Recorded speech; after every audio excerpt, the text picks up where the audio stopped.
Hello दोस्तों, कैसे हो आप? उम्मीद करती हूँ अच्छे होंगे। रोज की तरह मैं आज आप लोगों के लिए लाई हूँ ढेरों किचन के टिप्स और ट्रिक्स। और ये ऐसे टिप्स एंड ट्रिक्स है जिसे फॉलो करके और यूज करके ना सिर्फ आप अपने टाइम बचा सकते हैं बल्कि पैसे भी ढेरों बचा सकते हैं। तो चलिए जानते हैं कौन से वो टिप्स एंड ट्रिक्स। और जाने से पहले अगर आप मेरे चैनल में नए हैं तो प्लीज मेरे चैनल को सब्सक्राइब करें, मेरी वीडियोस को लाइक करें और शेयर करना ना भूलें। तो चलिए जानते हैं कौन से वो टिप्स एंड ट्रिक्स। सबसे पहले टिप्स एंड ट्रिक्स है प्याज को लेकर। प्याज में आप देख रहे हैं इस तरह से स्प्राउट जो है वो आ गया है, तो वो नहीं आना चाहिए। उसके लिए एक छोटा सा उपाय करना है। और प्याज भी ना विंटर के सीजन में जल्दी खराब भी होते हैं और इस तरह से स्प्राउट भी जो है वो आते हैं, तो ये नहीं आना चाहिए। उसके लिए क्या करना है, इस तरह से पेपर को ले, ये देखिए इस तरह से, और इसको फोल्ड करके प्याज के अंदर में डाल देना है। देखिए इस तरह से डालना है। इससे आपकी जो प्याज है वो खराब नहीं होगी, इस तरह से स्प्राउट जो है वो नहीं आएंगे। और जहाँ आप प्याज को रख रहे हैं तो उस जगह में मतलब कि प्याज के नीचे में देखिए इस तरह से पेपर को बिछा ले।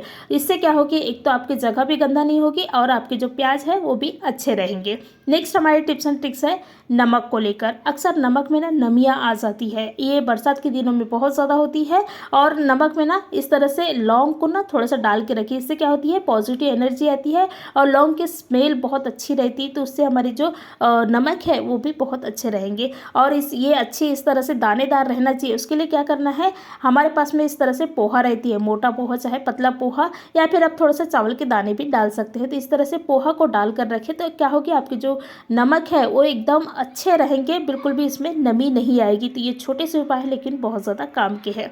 नेक्स्ट हमारे टिप्स एंड ट्रिक्स है अदरक को लेकर। कभी कभी क्या होता है, ज़्यादा क्वांटिटी में हम लोग अदरक ला लेते हैं तो अदरक को रखना बड़ा मुश्किल हो जाता है। तो आप जहाँ भी अदरक रख रहे हैं, जिस जगह पे भी रख रहे हैं, तो उन्हें क्या करें, ये देखिए इस तरह से पहले तो पेपर में इस तरह से फोल्ड कर ले, या फिर आपके पास में टिश्यू पेपर है तो टिश्यू पेपर में, या फिर इस तरह से न्यूज़पेपर है तो न्यूज़पेपर में क्या करें, इस तरह से फोल्ड कर दे और फोल्ड करके रखें। तो क्या होगी, इससे ना आपकी जो अदरक है वो बिल्कुल भी ख़राब नहीं होंगे। तो इस तरह से फोल्ड कर ले, मतलब कि जो भी न्यूज़पेपर है उसमें, और डब्बे में रखें। इस डब्बे को आप फ्रीज में रखें इसी तरह से अच्छी तरह से पैक करके, तो आप देखोगे आपकी अदरक जो है वो जल्दी ख़राब नहीं होंगे, लंबे समय तक बिल्कुल भी अच्छे रहेंगे। तो ये छोटे से तरीके हैं लेकिन बहुत ज़्यादा काम का है। नेक्स्ट हमारी टिप्स एंड ट्रिक्स है लौंग और इलायची को लेकर। लौंग इलायची बहुत काम के हैं। ये अक्सर क्या होता है, अभी तो विंटर का सीज़न चल रहा है, तो विंटर के सीज़न में क्या होता है, बच्चों को या फिर बड़ों को सर्दी खांसी जो है ना वो बहुत जल्दी हो जाती है। तो भाई ये सर्दी खांसी, अब हम बहुत महंगे महंगे दवाइयाँ लाते हैं लेकिन उससे भी कोई असर नहीं होता, लेकिन इससे बहुत जल्दी और एकदम तुरंत असर होता है। क्योंकि ये चीज़ें मैं की हूँ इसलिए आप लोगों के साथ में शेयर कर रही हूँ। तो करना क्या है, लौंग लेना है और इलायची लेना है। जितना आपने इलायची ली है उससे डबल लौंग लेना है। उसके बाद में क्या करना है, इन्हें ना इस तरह से गैस के ऊपर रखना है। गैस का जो स्टोव रहता है ना उसके ऊपर में रखना है, बर्नर के ऊपर में रखना है। देखिए इस तरह से एक एक इस तरह से रख दे, और नीचे में ना इस तरह से प्लेट रख दे, ताकि हम जब इसको जलाएंगे तो वो जो चीज़ें हैं वो नीचे ही गिरे, मतलब कि ज़मीन में नहीं गिरने, क्योंकि इसको हमको खाना है। तो ये इन्हें रख दे। उसके बाद में इन गैस ऑन करें और इन्हें बहुत ज़्यादा नहीं जलाना है, हल्का सा जला लेना है। जब तक कि जलाना है तब तक कि इसकी मतलब कि एकदम काला काला नहीं हो जाता, तब तक इन्हें अच्छी तरह से जलाना है। तो जलाने के लिए 10 सेकेंड का टाइम लगेगा, बहुत ज़्यादा टाइम नहीं लगता। तो ये हमारी लौंग और इलायची जो है वो अच्छी तरह से जल चुकी है। गैस को बंद कर दे और इन्हें इसी तरह से थोड़ी देर जलने दे, क्योंकि ये अच्छी तरह से अंदर से भी जल जाती है। तो ये बहुत ही असरदार है सर्दी और खांसी के लिए। तो ये जल गया है, ये देखिए इस तरह से जला लेना है और इन्हें हल्का सा ठंडा होने दे, गरम गरम ही इस्तेमाल ना करें। तो ये जल गया है। उसके बाद में क्या करना है, इसको निकाल ले, ये देखिए इस तरह से प्लेट में, और इसको हम लोग क्या करेंगे, कूटेंगे, मतलब कि इसकी पाउडर के फॉर्म में हम लोग बना लेंगे। तो इन्हें अच्छी तरह से कूट लेना है। आप चाहे तो किसी से भी कूट सकते हैं। तो इस तरह से कूट ले। उसके बाद में इसमें हम लोग डालेंगे शहद। शहद बहुत काम की चीज़ है, तो ये शहद डालें। तो शहद कितना डालना है, हाफ टेबल स्पून के करीब शहद डालें और इन्हें अच्छी तरह से मिक्स कर ले। देखिए इस तरह से मिक्स करना है। मिक्स करने के बाद में इन्हें थोड़े क्वांटिटी में बच्चों को देना है, बहुत ज़्यादा नहीं देना है। अगर स्पून से बोलेंगे तो 1/4 स्पून छोटे बच्चों को दें और उससे थोड़ा ज़्यादा आप बड़ों को दे सकते हैं। जब सर्दी खांसी है तो ही देना है, क्योंकि इसमें बहुत ज़्यादा गर्म रहती है, लौंग बहुत ज़्यादा गर्म रहता है। तो उससे क्या होगी, बच्चे की शरीर के अंदर गर्माहट होगी और जो सर्दी खांसी जो होता है ना वो बिल्कुल भी नहीं होगी। तो ये छोटे से उपाय है लेकिन बहुत ज़्यादा काम के हैं। नेक्स्ट हमारे टिप्स एंड ट्रिक्स है मिक्सी को लेकर। अक्सर हम लोग मिक्सी को तो साफ़ करते ही हैं, लेकिन उसमें जो पलक, उसका जो पलक हम लोग लगाते हैं मिक्सी के बाद बाजू में रहता है, देखिए इस तरह से।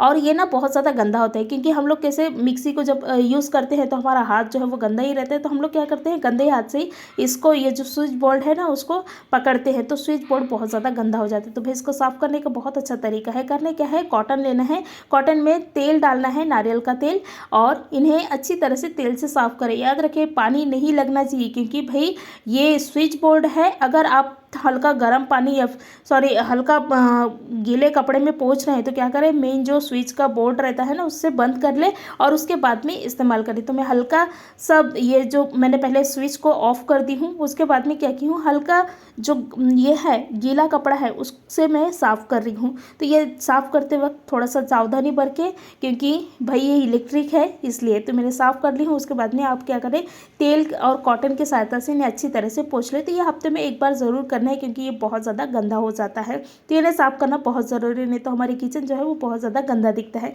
तो इस तरह से आप इन्हें साफ़ जो है वो कर सकते हैं।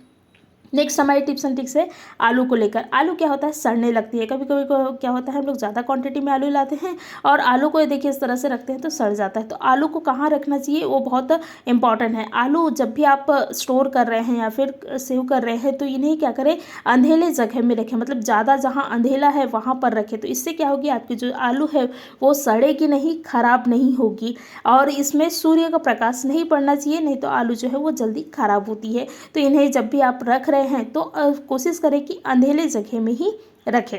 नेक्स्ट हमारे टिप्स एंड ट्रिक्स है टमाटर को लेकर।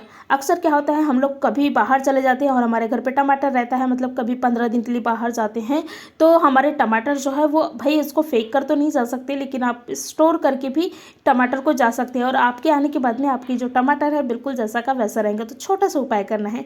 करना क्या है, इस तरह से टेप पट्टी तो हमारे पास में रहता ही है, तो क्या करें, टेप पट्टी ले, छोटे छोटे पोर्शन में लेना है और हर एक टमाटर में ये टेप पट्टी को लगा लेना है। तो लगाना कहाँ है, इसका जो पीछे का पोर्शन रहता है ना, ये देखिए इस तरह से जहाँ से हम टमाटर को तोड़ते हैं, मतलब कि पीछे का पोर्शन, वहाँ पर क्या करें, टेप पट्टी को इस तरह से लगा लें। तो इससे क्या होगी, आपके जो टमाटर है ना वो बिल्कुल भी ख़राब नहीं होंगे, सड़ेंगे गलेंगे बिल्कुल भी नहीं। तो इस तरह से सभी टमाटर में आप लगा लें। उसके बाद में आप कहीं पर भी जाए 15 दिन के लिए 20 दिन के लिए, आने के बाद में आप टमाटर को देखोगे तो बिल्कुल आपके टमाटर जो है वो जैसे के वैसे रहेंगे। और ये काम करके फ्रिज में टमाटर को जो है वो रख देना है। एक नेक्स्ट हमारे टिप्स एंड ट्रिक्स है गैस को लेकर। अक्सर गैस हम लोग लाते हैं, लेकिन कभी कभी आपको पता है कि गैस में एक एक्सपायरी डेट रहती है। जैसे यहाँ पर C29 है, मतलब कि ये 2029 तक हम लोग इसको इस्तेमाल कर सकते हैं, उसके बाद में नहीं कर सकते। गैस की हमेशा एक डेट रहती है, ये डेट देखकर ही आप गैस को लाएं या फिर इस्तेमाल करें। तो ये 2029 तक हम लोग इस्तेमाल कर सकते हैं। अभी 2025 चल रहा है, 25 के बाद में ही, मतलब कि 25 डेट के बाद में ही आपके जो गैस है वो आ रहे हैं, मतलब कि आपके जो गैस सिलेंडर है वो अच्छा है। और उसके पहले जैसे 24 वगैरह आ रहा है, मतलब कि आपकी जो गैस सिलेंडर है वो अच्छा नहीं है, उसको तुरंत ही बदल दे। इस तरह से आप डेट चेक करके ही गैस सिलेंडर जो है वो लाए। नेक्स्ट हमारे टिप्स एंड ट्रिक्स है टमाटर को लेकर। एक्चुअली ये टमाटर के से हम लोग चूहों को, मच्छर को, ये सारी चीज़ों को भगाएंगे और जितनी भी रहता है ना मक्खियाँ वगैरह, ये सब चीज़ें भाग जाएंगी, ये सिर्फ और सिर्फ टमाटर से। तो करना क्या है, टमाटर को इस तरह से कट कर लेना है। उसके बाद में इसमें ही हम लोग डालेंगे नमक। तो ये तीनों टमाटर में जो है वो नमक डाल लेना है, देखिए इस तरह से। उसके बाद में इसमें चीनी डालना है, देखिए इस तरह से डालना है, बहुत ज़्यादा नहीं, अगर स्पून से बोलेंगे तो 1/4 टेबल स्पून के करीब चीनी डालें। तो तीनों टमाटर में डाल देना है। उसके बाद में हम लोग डालेंगे इसमें ही, आप चाहे तो खाने का सोडा भी डाल सकते हैं या फिर इस तरह से मतलब कि गोली रहता है ना जिसमें हम कपड़े में वगैरह डालते हैं, तो वो गोली भी डाल सकते हैं, या फिर इस तरह से कपूर जो है ना, कपूर से भी बहुत अच्छा स्मेल आती है, तो कपूर को डाल दें।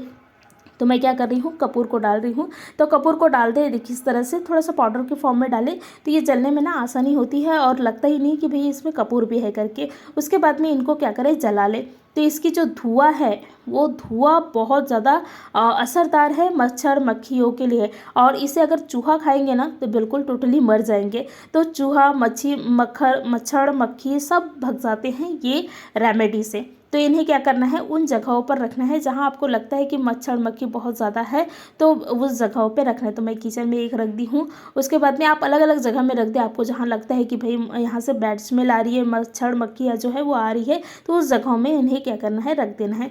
तो ये मैं एक थोड़ा सा मतलब कि यहाँ पर गंदा जगह है तो यहाँ पर मैं रख रही हूँ। और ये रखते वक्त क्या करें, थोड़ा सा सावधानी बरतें कि गैस जो है वो ऑन ना रहे, इस तरह से खाने की इसमें भी रख दें। उसके बाद में नेक्स्ट हमारी टिप्स एंड ट्रिक्स है इस तरह से तवा को लेकर। तवा में चिकनाई जो है वो हो जाती है, क्योंकि हम लोग इसमें पराठे वगैरह बनाते हैं तो तेल की चिकनाई जो है वो जम जाती है। तो ये इसको हटाने के लिए बहुत अच्छा तरीका है। सबसे पहले क्या करना है, शैम्पू डालना है तवा में। इस समय में तवा जो है वो ऑन रहना चाहिए, मतलब गैस जो है वो ऑन रहना चाहिए। उसके बाद में इसमें ही हम लोग डालेंगे नमक, उसके बाद में टमाटर। ये जो टमाटर से इतनी अच्छी हमारी जो तवा है वो साफ़ होती है, क्योंकि टमाटर में क्लीनिंग करने का जो एक फॉर्मूला रहता है वो बहुत अच्छी तरह से रहता है। तो क्या करें, गैस को ऑन कर दें और थोड़ा सा पानी डालें और टमाटर, नमक और शैम्पू से इन्हें अच्छी तरह से साफ़ कर लें। इस तरह से साफ़ करोगे तो आपकी जो तवा है वो एक तो मतलब कि ये इस तरह से नॉन स्टिक तवा है तो ख़राब भी नहीं होगी, क्योंकि हम लोग तार वगैरह से घसते हैं तो क्या होती है, हमारी जो नॉन स्टिक तवा है उससे उसका जो स्टिक है ना वो पूरी तरह से ख़त्म हो जाता है। तो इन्हें क्या करें, इस तरह से घसने का बहुत अच्छा तरीका है। तो इस तरह से आप क्या करें, घस लें। तो ये देखिए मैं स्पून की सहायता से इन्हें, क्योंकि ये हल्का सा गर्म है इसलिए मैंने क्या की हूँ, स्पून ली हूँ और स्पून की सहायता से इन्हें अच्छी तरह से घस लेना है। तो मैंने साफ़ कर ली हूँ। उसके बाद में मैं तवा को आपको धोकर बताती हूँ। देखिए कितनी अच्छी तरह से हमारी जो तवा है वो साफ़ हो गया है, इसकी चिकनाई वगैरह पूरी अच्छी तरह से साफ़ हो गया है। तो ये छोटे से उपाय है लेकिन बहुत ज़्यादा काम के हैं। नेक्स्ट हमारी टिप्स एंड ट्रिक्स है छोटे बच्चे की बॉटल। इस तरह से बॉटल अगर आपके घर पे है तो काम का है, क्योंकि ये बॉटल बहुत ही काम के हैं बच्चों के लिए। बच्चे पानी इसमें ना बहुत अच्छी तरह से पीते हैं, लेकिन क्या होता है ये बॉटल के ना जो ऊपर का पोर्शन रहता है ना उसमें एक छोटी सी नली रहती है जिससे कि पानी ना नहीं आता। तो क्या करें, मैंने तो क्या की हूँ, कट कर ली हूँ। तो इससे क्या होती है, बच्चे जब पानी लेते हैं तो उनको ना प्रॉब्लम नहीं होती ज़्यादा लेने में। उसके बाद में इस तरह से अगर आपके पास में बॉटल है तो क्या करें, इसका जो ऊपर का पोर्शन है ना उसको भी थोड़ा सा ज़्यादा छेद कर ले। तो इससे क्या होगी, बच्चे ना आसानी से पानी भी पिएंगे और उनको तकलीफ नहीं होगी, मतलब कि पानी को और मतलब कि अंदर लेने में, क्योंकि वही होता है तकलीफ बच्चों को पानी लेने में। तो इस तरह से बॉटल में ना छोटे छोटे छेद जो है वो कर ले। ये मैंने की हूँ इसलिए आप लोगों के साथ में शेयर कर रही हूँ। धन्यवाद।